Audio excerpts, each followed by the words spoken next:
Hello everyone, welcome to aspirant exam study. मैं विजय ठाकुर अपने channel पर आप सभी का स्वागत करता हूं। आज की हमारी क्लास कुछ वैकेंसी के अपडेट को लेके है और कुछ महत्वपूर्ण बातें बताऊंगा मैं, तो लास्ट तक बने रहिएगा और ध्यान से सुनिएगा जो भी बोलूँगा। उससे पहले एक बात कहना चाहता हूँ कि इस टाइम में जैसे देख सकते हैं कि कई सालों से भर्ती नहीं आती है, जो आती भी है तो उसका रिजल्ट टाइम पर नहीं आता है, और रिजल्ट भी आ गया तो हमारे मन मुताबिक ऊपर नीचे रहता है। तो ऐसे टाइम में हम काफ़ी डिमोटिवेट और काफ़ी मन में निगेटिव थाट्स आते हैं, तो कृपया किसी तरह की भी उल्टी सीधी स्टेप ना लें। और अगर डिमोटिवेट हो रहे हैं या किसी तरह की मानसिक चीज़ें आ रही हैं आपके माइंड में, तो एक बार मुझसे टॉक कर लीजिएगा। मैं नंबर दे रहा हूँ, एक बार मेरे बारे में जान लोगे तो फिर से जीना शुरू कर दोगे। तो मैं नंबर देता हूँ आपको, तो ये मेरा नंबर है। आप किसी तरह की भी मेंटल चीज़ें हो और डिमोटिवेट हो रहे हो एग्जाम के प्रति या कोई भी चीज़ें मानसिक, तो कृपया मुझसे टॉक कर लीजिए, कोई भी गलत स्टेप मत लीजिएगा। चलिए स्टार्ट करता हूँ आज की क्लास। वीडियो के अपने क्लास के स्टार्टिंग में एक वैकेंसी के साथ करूंगा जिसमें आपको बेहतरीन मौका मिल रहा है, और ये खुफिया विभाग की है, इंटेलिजेंस ब्यूरो की एक जॉब निकली है। अच्छी सैलरी होती है और एक पेपर भी लेवल का होता है, आप आराम से दे सकते हो। चलिए मैं इसके बारे में पूरा बताता हूँ आपको। सबसे पहले पेपर का पैटर्न समझिए क्या है। देखिए, टीयर फर्स्ट और 2 और इंटरव्यू टाइप 3 एग्जाम होंगे इसमें। आपकी तरह 3 लेवल एक तरह से, और पहला लेवल आपका 100 नंबर का होगा। 1 घंटे का आपको टाइम मिलता है। इसी क्वेश्चन रहते हैं, बहुत ज़्यादा नहीं है, मैंने दिया हुआ है इसको इसलिए बता रहा हूँ। उसके बाद current affair, general studies, science इसमें तगड़ी पूछी जाती है, और इंग्लिश और रीजनिंग जो भी हम तैयारी कर रहे हैं करंट एग्जाम के लिए लगभग वो मिल जाता है हमें। तो एक बार इसमें मौका जरूर आजमाइएगा, बहुत अच्छी जॉब है, खुफिया एजेंसी की है, आराम से अच्छी सैलरी मिलती है। और देख लीजिए फिर अगर फर्स्ट में, अगर टीयर में देखिए, टीयर फर्स्ट में अगर पास होंगे तो देखिए आपको कितने नंबर लाने हैं पास के लिए। ये देखिए, ये जो जहाँ मैंने टिक किया है वहाँ देखिएगा आप। देखिए, पास होने के लिए आपको टीयर फर्स्ट में जो जनरल कैटेगरी है उनको 35 नंबर लाना होता है, ओबीसी को 34, एससी एसटी को 33 और ईडब्ल्यूएस को 35 नंबर लाने होते हैं। तो ये आपका है, और 100 नंबर का पेपर होता है। 1/4 की निगेटिव मार्किंग होती है इसमें, लेकिन नंबर देखिए कितने कम लाने हैं।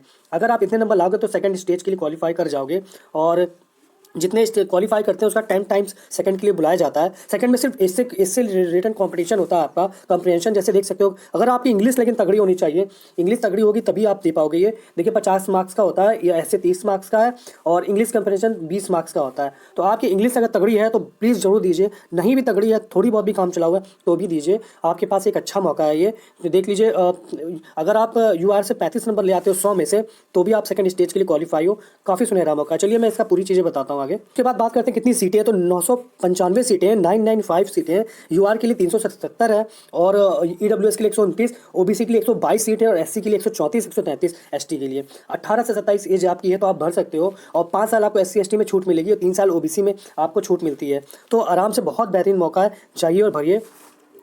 टोटल नोटिफिकेशन और सीटें देख लीजिए एक बार फिर से आप। IBACIO सेकंड स्टेज एग्जीक्यूटिव की वैकेंसी है, और इसमें बैचलर डिग्री जो भी हो सब भर सकते हैं। उसके बाद इसका वो देख लीजिए पैसे कितने हैं इसके, बता दें। चालान की बात करें तो फॉर्म कॉस्ट है, तो ओबीसी और जनरल ईडब्ल्यूएस 550 का है, और एससी एसटी 450, और ऑल कैटेगरी फीमेल्स के लिए भी 450 का ही है ये। उसके बाद आते हैं वैकेंसियों पे यूपी की। तो वीडियो की देखिए, वीडियो की जो न्यूज़ निकल के आई है, जो कि जैसा कि मैंने आपको कल भी बताया था कि पहले आयोग ने जो आश्वासन दिया था 25 से 10 दिसंबर के बीच में, 25 नवंबर से 10 दिसंबर के बीच में आपकी रिजल्ट आ जाएगा, 25 नवंबर टू 10 दिसंबर। बट अब लग नहीं रहा है, मैं सीरियसली बता रहा हूँ। ये चीज़ें जो निकल के आई हैं, आयोग अपने ठंडे बस्ते में एक तरह से इसको डाल दिया है, और धीरे धीरे, बहुत धीरे धीरे काम चल रहा है इस पर। और सब प्रायोरिटी इन्होंने सिर्फ लेखपाल को बना रखी, उसके अलावा सारे चीज़ें जैसे कोई एग्जाम है ही नहीं। काम चल रहा है, बहुत धीमे चल रहा है। जैसे आज दे दिया ध्यान, कल दे दिया, उन्हें तो आराम से जैसे चल रहा है चलने दो, तो वैसे ही चला रहे हैं वो। अगर आप आयोग नहीं जाते हो और जल्द से जल्द आयोग जाके बात नहीं की, और डेली प्रेशर टाइप नहीं बनाओगे उन पर, तो आपका रिजल्ट ये 100% डिले होने वाला है। जैसे उन्होंने मुख्य सेविका को साइड कर दिया, और उसका लगभग अब आपको देखने को मिलेगा। अभी मुख्य सेविका के बारे में बताऊंगा तब बताऊंगा, और वीडियो के फिलहाल बता रहा हूं कि प्लीज़ जरूर जाइए आयोग में जाके बात करिए। अभी मैंने बीच में मुझे पता चला था कि 28-29 से एक डेट फिक्स की जा रही है आयोग में, भीड़ ले जाके जो वीडियो के अभ्यर्थी हैं उनकी वो एक अच्छा खासा भीड़ ले जाके बात करने की। और फिर सुनने में आया कि 19 तारीख का लगभग हो गया, 19 दिसंबर के आसपास एक साथी ने बताया था, स्टूडेंट ने।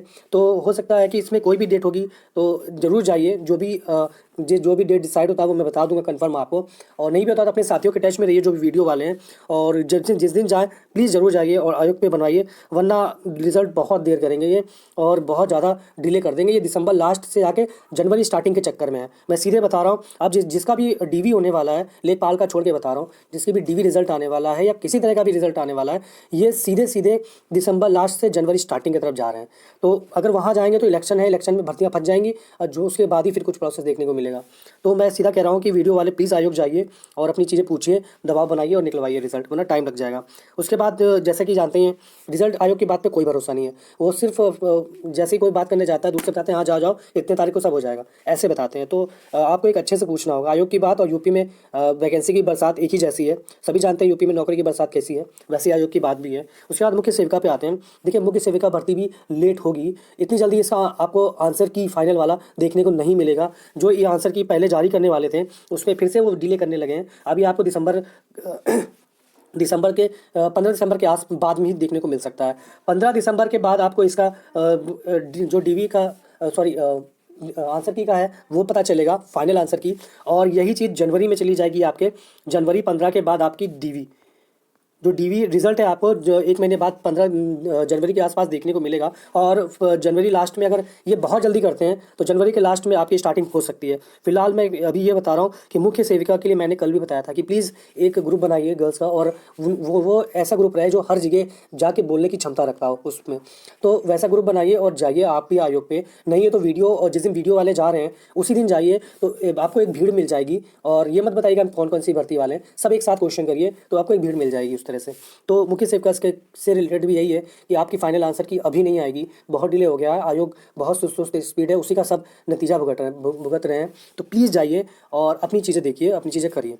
और धरना देख सकते हैं कि एएसओ वाले ऑलरेडी दे रहे हैं, धरने से कुछ नहीं हो रहा है। तो आयोग जाके प्रेशर बनाइए, बात करिए और बार बार बात करिए तो ध्यान में रहेगा उनके।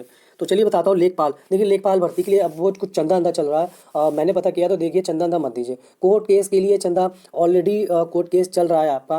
पीएच के लिए बता रहा हूँ, पीएच के लिए एक महत्वपूर्ण अपडेट है, ये है कि जो कोर्ट केस के लिए चंदा फिर से इनसे वसूला जा रहा है। और बेचारे पहले ही हम सब जानते हैं कि क्या हालत है यूपी में, वैकेंसी नहीं, पैसे की शॉर्टेज, किसी तरह तो पढ़ रहे हैं सब, उसमें हम कैसे चंदा देंगे। और उसमें भी चंदा चोर लोग आ गए हैं। सारा पैसा मत दीजिए, आप पैसे लेके खा जाएंगे।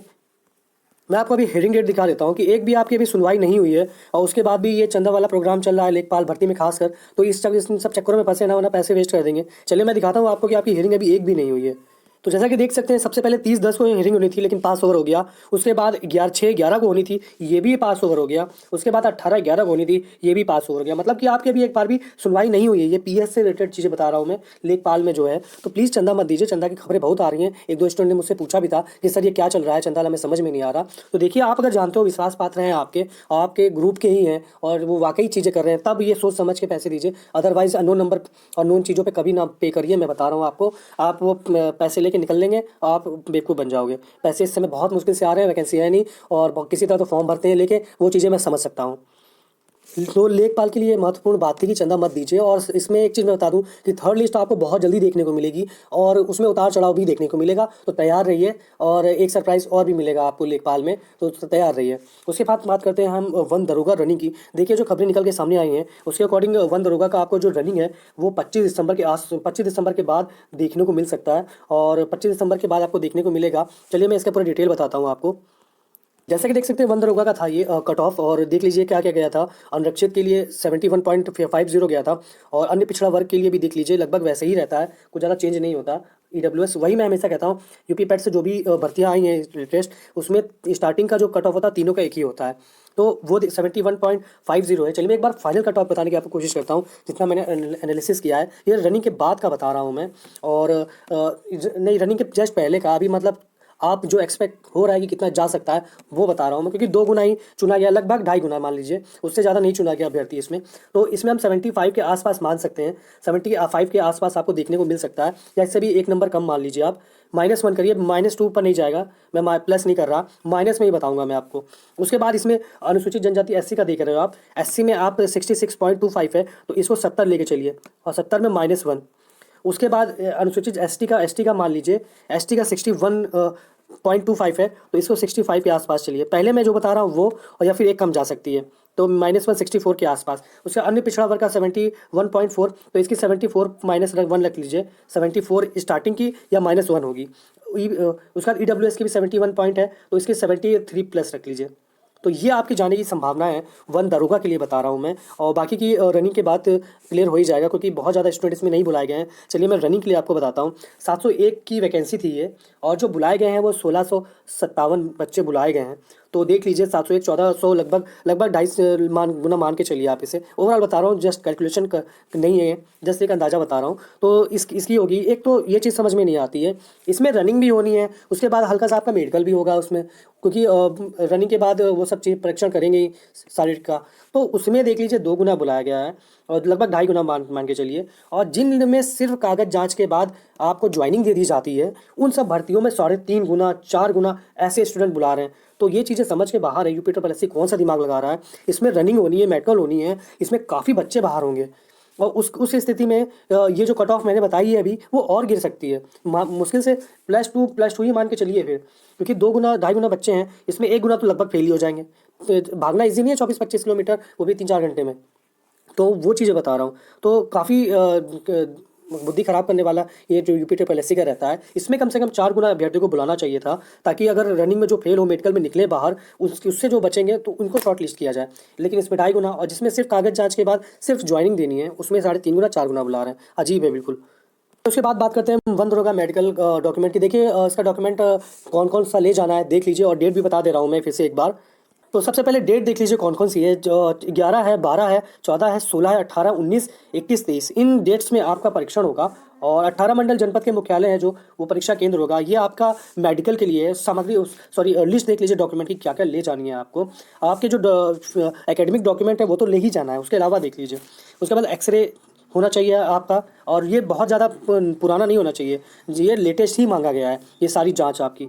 ये है उसका यूरिन टेस्ट हो गया, उसके बाद ईसीजी रिपोर्ट हो गया, फिर सीबीसी रिपोर्ट हो गया आपका।